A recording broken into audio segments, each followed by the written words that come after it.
रोज एक नई कहानी देखने के लिए चैनल को सब्सक्राइब करें और बेल आइकन दबाना ना भूलें। प्राची एक दिन बिकनी पहन और आंखों पर चश्मा लगा अपनी कैप पर हाथ रखते हुए समुद्र के किनारे चल रही होती है। तभी प्रतीक नाम के एक लड़के का पर्स गिर जाता है और वो अपना पर्स उठाने के लिए नीचे झुकता है। तभी वो दो लंबी सी सेक्सी टांगों को देखता है और सपना देखने लगता है। आय हाय, क्या लंबी और सेक्सी टांगे हैं। थोड़ा ऊपर भी देख लो, क्या पता अभी तक जिसकी सिर्फ टांगी सेक्सी लग रही है बाद में वो भी सेक्सी लगे। ये आवाज सुन प्रतीक नीचे से ऊपर की ओर देखते हुए आराम से उठता है और वो प्राची को मुंह खोलकर देखते ही रह जाता है। तभी प्राची उसका मुंह बंद करती है और उससे बोलती है, क्यों मिस्टर, मेरी लंबी टांगे ही सेक्सी हैं या मैं भी? अरे नहीं, वो मेरा मतलब कि बोलो, क्या मतलब है? कहीं मुझे देखकर तुम्हारी आवाज वापस पेट में तो नहीं चली गई? प्रतीक गर्दन हिलाकर मना करता है। उसको ऐसे देख प्राची हंसने लगती है और बोलती है, मेरी लंबी और सेक्सी टांगों को देखकर कोई भी मेरा दीवाना हो जाता है, पर तुम औरों से थोड़े अलग हो। इतना बोल प्राची हंसते हुए वहाँ से जाने लगती है।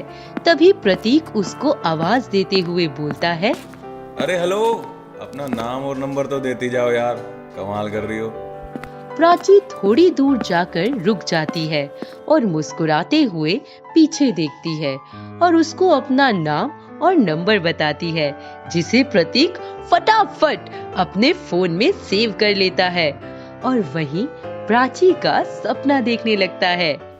बेबी, तुम्हारी टांगे इतनी शाइन कर रही है जितना कि इस बीच का पानी भी नहीं कर रहा। मेरी आंखें तो बस तुम्हारी टांगों पर ही टिकी है, कहीं और देखने का मन ही नहीं कर रहा। तभी एक बॉल उसके बम पर लगती है और वो धड़ाम से नीचे गिरता है और देखता है उसकी बाहों में बस बीच की रेत और वो जमीन पर गिरा हुआ है। जैसे ही उसका सपना टूटता है वो जल्दी से घर जाता है और प्राची को कॉल करता है। हेलो मिस्टर, मैं तुम्हारे कॉल का कब से वेट कर रही थी, तुम्हें कुछ पता भी है? अगर ऐसा ही है तो प्रतीक नाम से मेरा नंबर अपने दिल में, मेरा मतलब अपने फोन में सेव कर लो। दिल में? मैंने तो तुम्हें देखते ही सेव कर लिया था।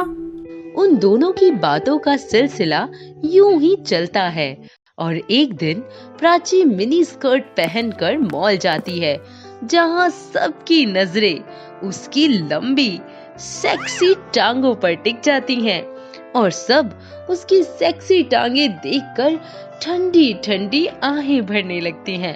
तभी वहां प्रतीक आ जाता है, जिसे ये सब देख अच्छा नहीं लगता और वो प्राची के पास जाकर उसे साइड में ले जाकर उससे कहता है, प्राची, कल से तुम ये छोटी छोटी ड्रेस पहन के बाहर नहीं निकलोगी बस।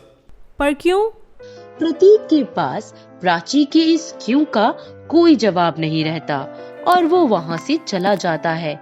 ये देख प्राची उसके पास जाती है और उससे बोलती है, कोई बात नहीं प्रतीक, मुझे पता है कि तुम भी सिर्फ औरों की तरह मेरी सेक्सी लेग से प्यार करते हो, ना कि मुझसे।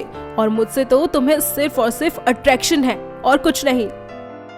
नहीं प्राची, मुझे तुमसे बहुत प्यार है, तभी मुझे अच्छा नहीं लगता कि मेरे अलावा कोई तुम्हारी टांगों को इस तरह देखे और कमेंट पास करे। मुझे बस यही डर लगता है कि कहीं तुम मेरे प्रपोजल को ठुकरा ना दो लोगों की बातें सुनकर।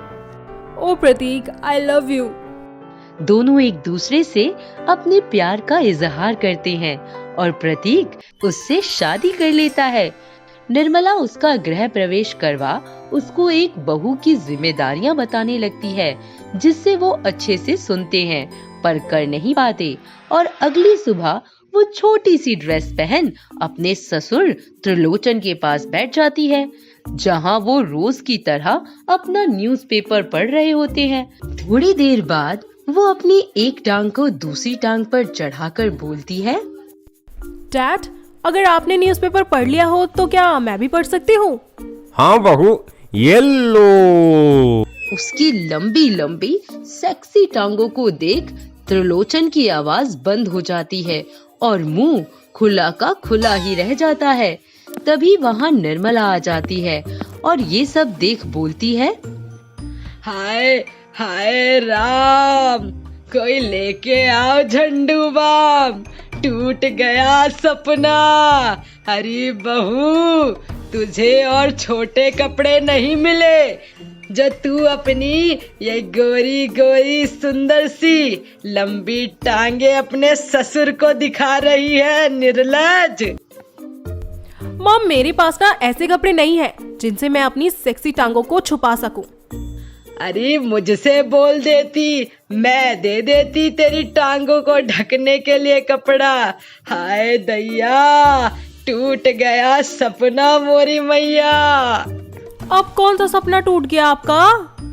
यही सपना कि तू एक अच्छी बहू की तरह अपने ससुर से घूंघट करे और अपनी लंबी टांगों को ढक कर रखे। हाँ। प्राची गुस्से में प्रतीक के पास जाती है और उससे गुस्से में बोलती है, तुम ना अपनी माँ को समझा लो, वो जो बोलेंगी मैं वो करूंगी, पर मैं घूंघट और अपनी सेक्सी टांगों को कभी नहीं छुपाऊंगी, समझ गए?